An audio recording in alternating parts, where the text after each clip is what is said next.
Habib, la conséquence d'un jeu de pouvoir. Je montais vite. Ma carrière politique était sur une trajectoire ascendante. J'avais des idées, une vision pour mon peuple, et je gagnais du terrain, défiant l'ancienne garde. En politique, on se fait des ennemis, mais je ne m'attendais jamais à ce que ma chute vienne d'une attaque aussi personnelle et insidieuse. C'était une activiste éminente, avec une large audience, particulièrement parmi les groupes de femmes. Nous nous étions rencontrés plusieurs fois lors d'événements publics. Avons débattu.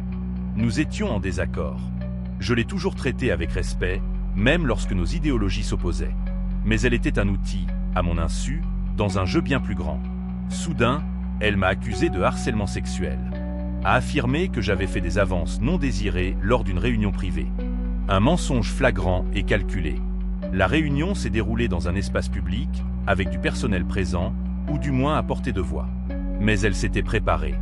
Elle a déformé mes mots, mes gestes, en quelque chose de sinistre. Les médias, toujours avides de scandales, ont dévoré son histoire. Son large public l'a amplifiée. Les groupes de femmes se sont ralliés derrière elle. Mes rivaux politiques ont saisi l'occasion, utilisant l'accusation pour me discréditer, pour faire dérailler ma campagne. Mes dénégations ont été noyées par le rugissement de l'indignation publique, alimentée par un récit puissant et préexistant. Je suis ici parce que j'étais gênant.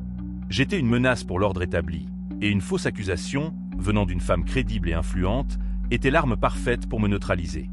Mon cri silencieux est pour la vérité qui a été sacrifiée sur l'autel de l'ambition politique, pour l'innocent pris dans un jeu de pouvoir impitoyable. Ma carrière, mon avenir, ma réputation même, tout a été détruit par un mensonge conçu pour maintenir le statu quo.